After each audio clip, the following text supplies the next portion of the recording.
রাজ্যের সমবায় নির্বাচন চলছে। বিধানসভা ভোটের আগে শাসক তৃণমূল কংগ্রেসের নিজেদের ক্ষমতা হাতে রাখার পরীক্ষা এই সমবায় নির্বাচন। দীর্ঘ 48 বছর এসইউসিআই এর ক্ষমতায় থাকা দক্ষিণ বারাসাত সমবায় ব্যাংকের ক্ষমতা এবার চলে গেল তৃণমূল কংগ্রেসের হাতে। রবিবার জয়নগর থানার দক্ষিণ বারাসাত সমবায় ব্যাংকের নির্বাচন পর্ব অনুষ্ঠিত হয়।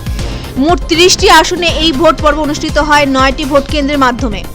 দক্ষিণ বারাসাত গ্রাম পঞ্চায়েতের 7টি বুথ এবং হরিনারায়ণপুর অঞ্চলের 2টি বুথ, মোট 9টি বুথে এই ভোট পর্ব অনুষ্ঠিত হয়। দক্ষিণ বারাসাত গ্রাম পঞ্চায়েতে 23টি আসন ও হরিনারায়ণপুর গ্রাম পঞ্চায়েতের 7টি আসন নিয়ে এই ভোট পর্ব অনুষ্ঠিত হয়। এখানে মোট ভোটার সংখ্যা ছিল 5000। রাজ্যের প্রাচীন সমবায় ব্যাংকগুলির মধ্যে অন্যতম সমবায় ব্যাংক এটি। গ্রাহক সংখ্যার বিচারে এই সমবায় রাজ্যের মধ্যে অন্যতম বড়। 1945 সালের প্রতিষ্ঠিত এই সমবায়ের গ্রাহক সংখ্যা বর্তমানে প্রায় 19,000। রবিবার কড়া পুলিশি পাহারার মধ্যে দিয়ে এই ভোট পর্ব অনুষ্ঠিত হয় এবং ভোট গণনা হয় রাত পর্যন্ত। ফলাফলে দেখা যায় 30টি আসনের মধ্যে 20টি আসনে জয়লাভ করেছে শাসক তৃণমূল কংগ্রেস ও 4টি আসনে জয়লাভ করেছে এসইউসিআই এবং বাকি 6টি আসনের ফলাফল অমীমাংসিত অবস্থায় রয়ে গেছে, যা আগামী দিনে ভোট গ্রহণের মধ্যে দিয়ে ফলাফল ঘোষিত হবে বলে জানা গেল। এদিন জয়ের পরে সবুজ আবির মেখে আনন্দ উৎসবে মাতেন জয়নগর বিধানসভার বিধায়ক বিশ্বনাথ দাস, জয়নগর 1 নম্বর ব্লক তৃণমূল কংগ্রেসের সভাপতি তুহিন বিশ্বাস সহ বহু তৃণমূল কংগ্রেসের কর্মীরা।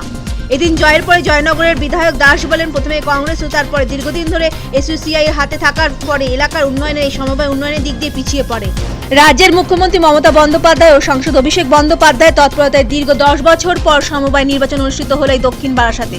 আমরা এতদিন এখানে ঢুকতে পারিনি, আর এবারে আমরা মানুষের রায় ক্ষমতায় এসেছি। সমবায়ের মাধ্যমে উন্নয়নের কাজ হবে। উল্লেখ্য, জয়নগরের বিধায়ক বিশ্বনাথ দাস এই দক্ষিণ বারাসাতের বাসিন্দা, তাই বিধানসভা ভোটের কয়েক মাস আগে এই সমবায় জেতা রীতিমতো চ্যালেঞ্জ ছিল শাসক তৃণমূল কংগ্রেসের কাছে। 20টা তৃণমূল কংগ্রেস, 4টে বিরোধী আর 6টা অমীমাংসিত আছে, সেটা পরবর্তীকালে নির্বাচন হবে। এই টোটাল 30টা।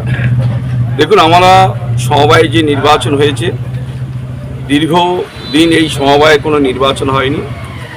কারণ এই সমবায়ের জন্মলগ্ন থেকে একটি দলের ছত্রছায়া ছিল এবং তারা এখানে কায়েমি স্বার্থ সিদ্ধি করার জন্য এই সমবায়টা আঁকড়ে ধরে রেখেছিল। এবারে যেহেতু রাজ্য সরকার সমবায়ের নির্বাচনের জন্য ঘোষণা করেছে, তা সেই নির্বাচনের প্রেক্ষাপটে আমাদের এই সমবায়ে তৃণমূল কংগ্রেসের তরফ থেকে আমি বিধায়ক হিসাবে তুহিন বিশ্বাস, তার যে টিম, আমাদের শামীম থেকে শুরু করে, আবুল থেকে শুরু করে, রহমত থেকে শুরু করে, আমাদের এদিকে যারা নেতৃত্ব আছে, আমাদের পঞ্চায়েতের প্রধান, উপপ্রধান এবং অল মেম্বার, ওদিকে সুজিত থেকে শুরু করে প্রাক্তন মেম্বার, প্রধান, এবং আমাদের হরিনারায়ণপুর, আমাদের প্রতাপ, মুন্না, আরিফ থেকে শুরু করে সমস্ত নেতৃত্বরা তারা এই নির্বাচনে সক্রিয় অংশগ্রহণ করেছিল। তার নেতৃত্ব দিয়েছিল আমাদের তুহিন বিশ্বাস। কারণ এই নির্বাচনে আমি পুরোটাই দায়িত্ব দিয়েছিলাম তুহিনের উপরে। বলেছিলাম যে তুমি তোমার টিম দিয়ে এই সমবায়ের নির্বাচনে সক্রিয় ভূমিকা নিতে হবে এবং মমতা বন্দ্যোপাধ্যায়ের আশীর্বাদকে মাথায় রেখে যাতে জয় ছিনিয়ে আনা যায় তার ব্যবস্থা করতে হবে। আমরা গণতান্ত্রিক পদ্ধতিতে নির্বাচন হয়েছে, শান্তিপূর্ণভাবে নির্বাচন হয়েছে। সকাল থেকে স্বাধীনভাবে, অবাধ, শান্তিপূর্ণভাবে সবাই এসে ভোট দিয়েছে। কোনো রকম কোনো জায়গায় অপ্রীতিকর ঘটনা ঘটেনি।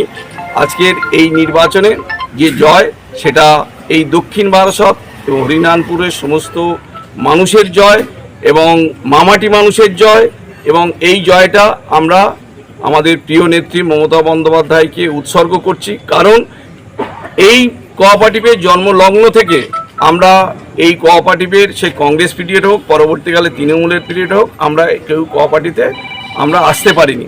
এবারে আমরা এসেছি।